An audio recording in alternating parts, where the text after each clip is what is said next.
So UFC 239 is in the books. We've had history, controversy, and someone being cemented. Let's see how this all went down.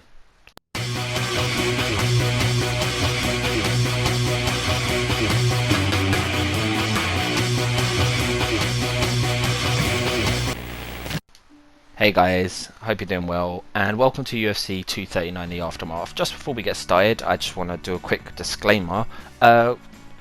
I confess, I never actually watched UFC 239 live. I usually do it live, and then I usually basically take some notes and then give my thoughts and then make the video, but this time around I didn't, and there's a reason behind this. Now, in the UK, we have something called BT Sports. It's like ESPN over in the States.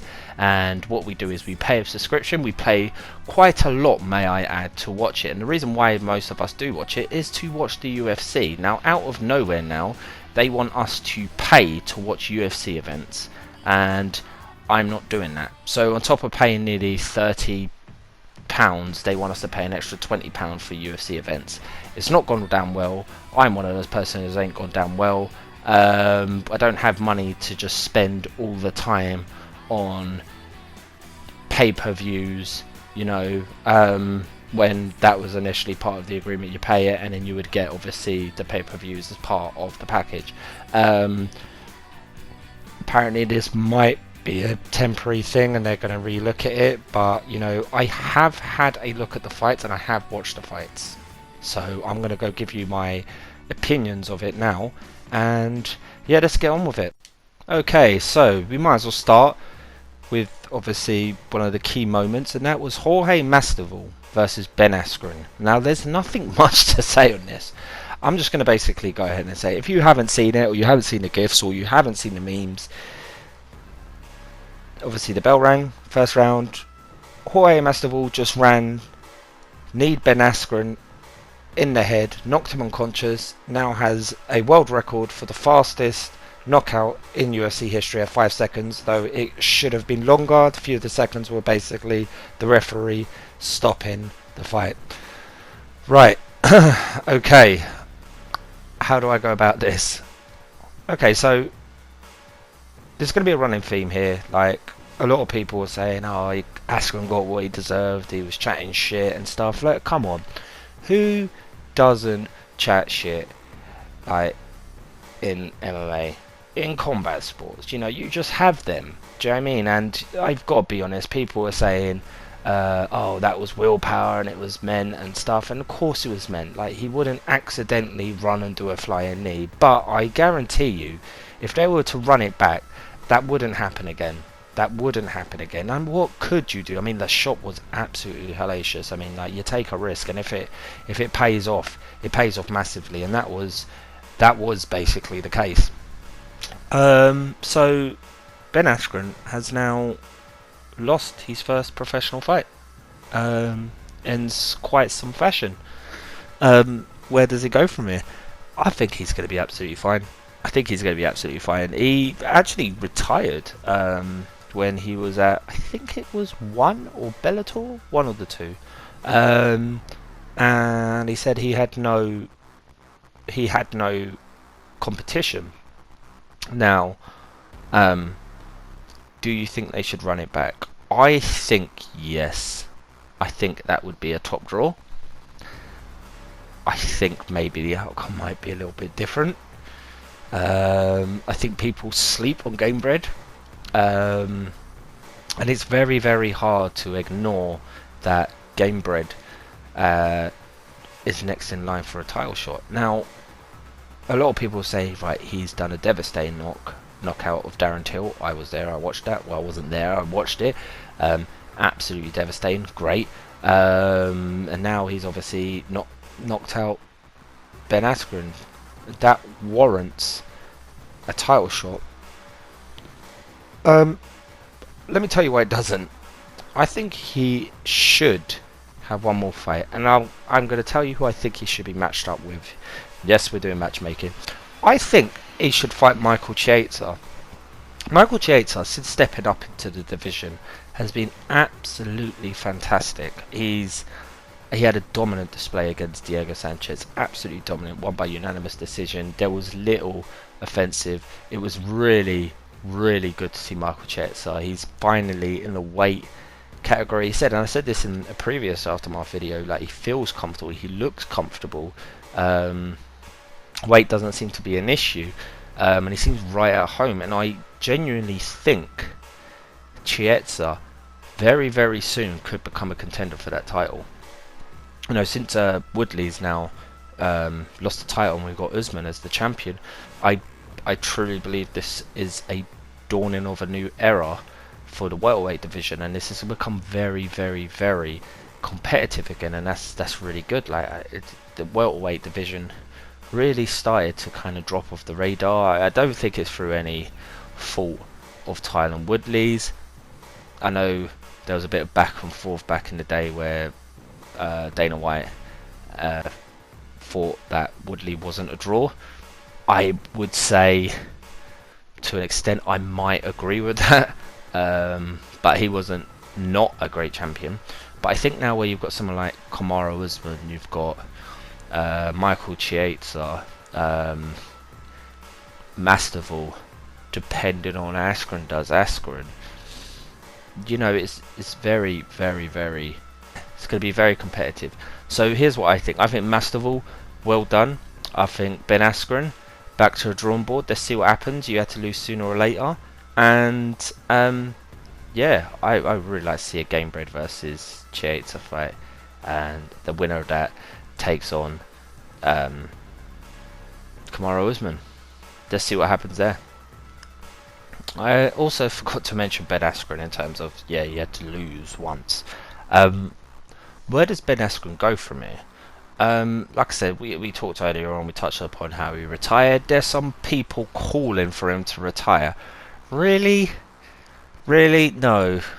I think it'd be very, very silly for Ben to retire, especially after that loss. I mean, like, I think there are a few options. Well, I think there are two options, not a few. I think one is I would really chase for that Masterval rematch. I think they should run it back.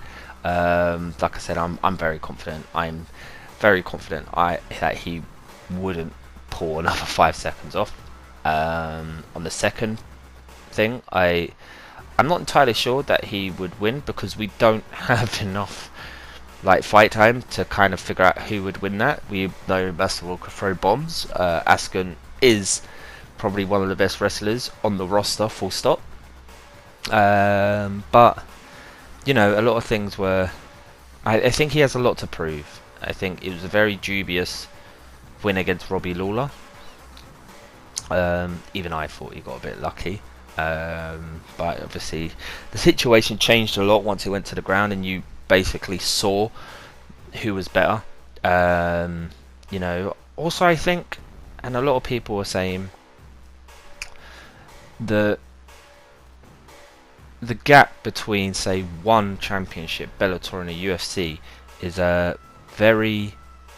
very vast. I don't think that's the case. I really don't think that's the case. I think if you look at people like Sage Northcutt, Eddie Alvarez, Demetrius Johnson, all have gone to one championship. Now, we had Eddie Alvarez get flattened in his first fight. We had Sage Northcutt with a broken skull and got absolutely battered. And you could argue with that, he should never be matched up against someone like who he got matched up against. I can't remember the name for the life of me. And Demetrius Johnson won by decision, but it was by no means an easy fight. So I think the gap between them is a lot closer than people think. I think Ben Askren should really fight his way back up the rankings, and get a few more matches under his belt before being pushed into such big fights like he has. And yeah, like I said, I'm sure he'll be fine.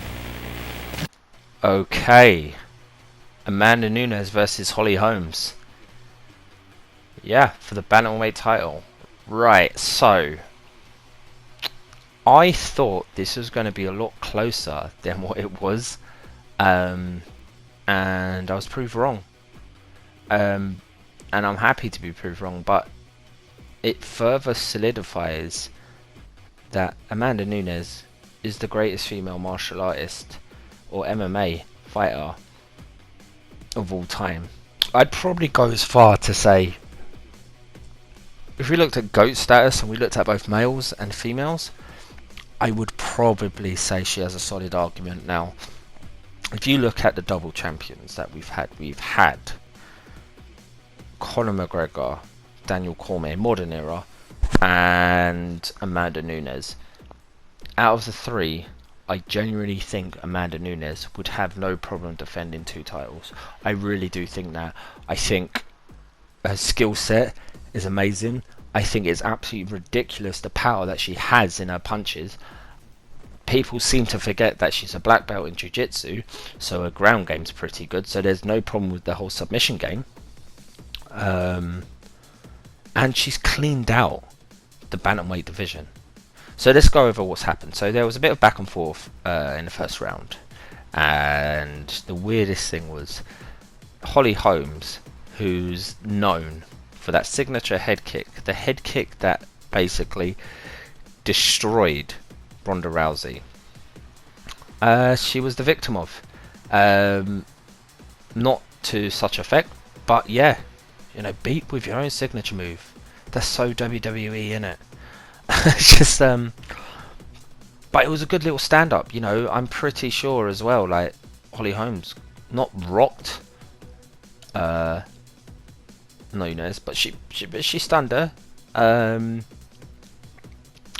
So yeah, where do we go from this? There's a lot of talk about Nunes, Cyborg, you know, and then that's going to get really boring really quickly, because if you've been reading the news, Dana White says that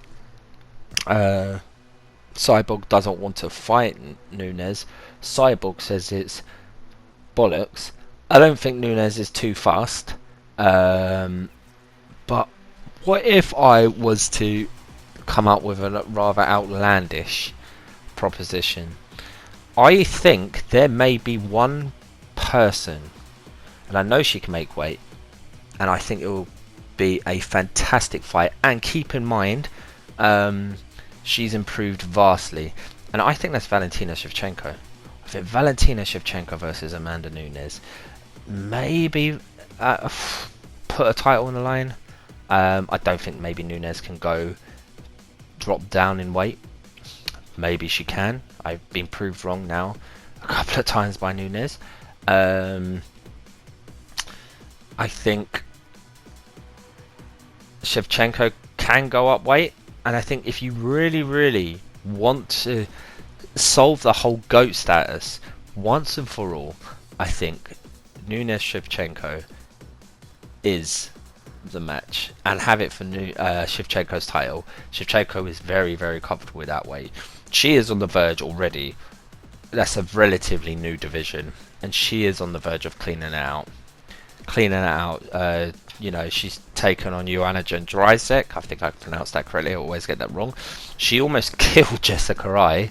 I think eventually their paths have to cross. I think you're potentially looking at a Jones Cormier, Liddell Ortiz kind of rivalry there. I think you're looking at that, and I think eventually they have to meet. If both are so dominant in their divisions, respective divisions. Keep in mind that's 3 divisions. You can't deny them. I think that needs to happen. And another thing you need to mention as well, Valentina Shevchenko has lost to Amanda Nunes. Keep in mind, she lost by decision. She's the only person to take Nunes in the UFC during championship reigns the whole way. And that was ages ago. So I'd love to see that. Holly Holmes, you know, I said I would like Holly Holmes versus Nunes. Holly Holmes has taken on Shevchenko. She has lost to Shevchenko. She's lost to Nunes. Her record at the moment is not great. If it wasn't for her name, and this is going to sound incredibly harsh, she would be cut. She'd be cut from the roster. I don't know how she's getting, you know, I don't know how she's getting basically all these shots, and I think we're about to pass the guard soon as well, because we've got people like Mackenzie Dern, who, if she does come back after she's had a baby, you know, coming through the ranks, you know, like, you know, it's a very exciting time in women's MMA. Okay, here we go. Right, John Jones versus Thiago Santos for the lightweight championship of the world. Now, I'm going to say this right off the bat. I have seen comments on YouTube, I have seen comments on Twitter, I have seen comments on Facebook. Thiago was robbed, John Jones, picogram, oh, he's lost his touch, now he's not on the juice. Right, I'm going to be completely real. People are not going to like this. If I get dislikes, don't really care, don't even get likes, you know. Grow up. Like, seriously, grow up. Can we get past the whole he's cheated stuff now? He's been clean, you know, and he was clean throughout his Gustafsson fight, he was clean throughout the Smith fight, he's clean throughout, obviously, the fight that happened last night. Can't argue him, he was clean for it. Yes, he has a track record. To be honest, it's going to sound absolutely horrible. It's not like drug cheating is rare in combat sports, especially in MMA, and can we all move past that? In terms of him being robbed, I had a look at the fight. Now, I'm going to be the same like everyone else. Santos is a beast. He's obviously injured himself, and that played a huge part into the fight. But John Jones did what John Jones needs to do as a champion. Now, I compare this to, I believe it was Rocky Balboa, right? So the Rocky Balboa film, not the first one, the one where, you know, he came back out of retirement and whatnot, and he had that one fight, and then it started the whole Creed stuff. So you had obviously the Boxer Dixon. The Boxer Dixon was the champ, and he kept knocking people out, and people were complaining that he wasn't going to decisions, and he's never truly been tested. At the end of it, he got tested. Now, the argument is this: Jones did what Jones needed to do as champion, and that is to get the job done. He's a champion. He's not going to do it. He was never in a situation where he had to finish the fight in order to basically retain his title. He never was in that position. I had Santos 1, Santos 2, Jones 3, Jones 4, Jones 5. I think, and I love Joe Rogan.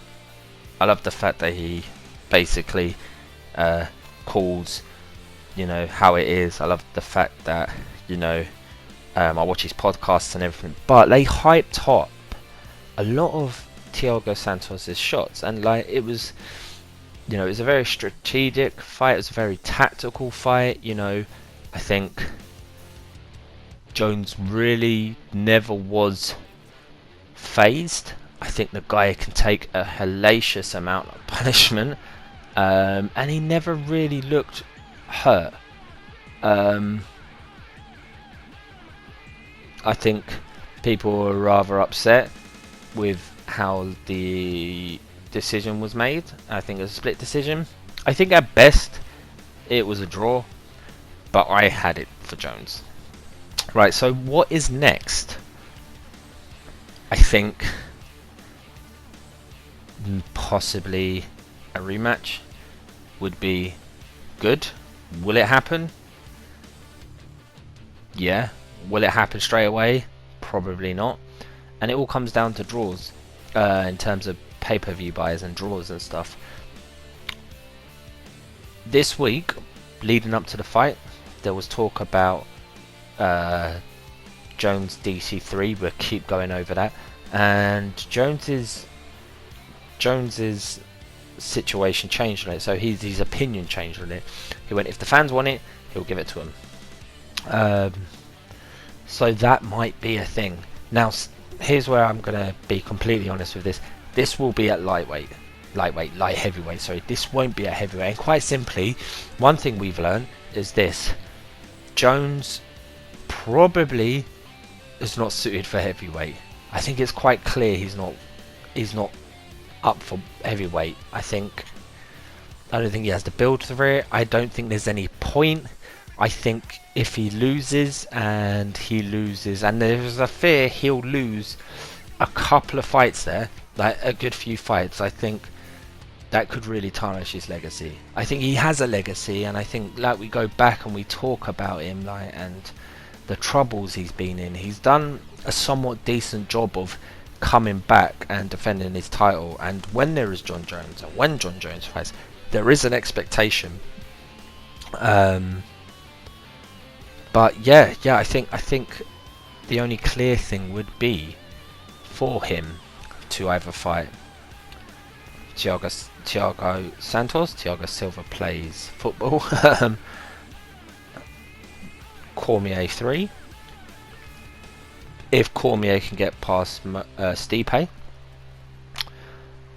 And Johnny Walker. If Johnny Walker doesn't celebrate and injure himself. Johnny Walker needs a few more fights, and we'll see what happens there. But yeah, well done, Jones. I mean, like I said, it wasn't the greatest performance, but it's a champion's performance, and he got the job done. And whether you like it or not, he's still your champion. I thought he won that. I don't think Thiago Santos robbed. I think it'd be very, very interesting to see what would happen if he was fit, but I think the outcome would be the same. I think Jones is too smart for him. Anyway, that is my view. It's quite a long aftermath video. I hope you enjoyed it, and I'll see you soon.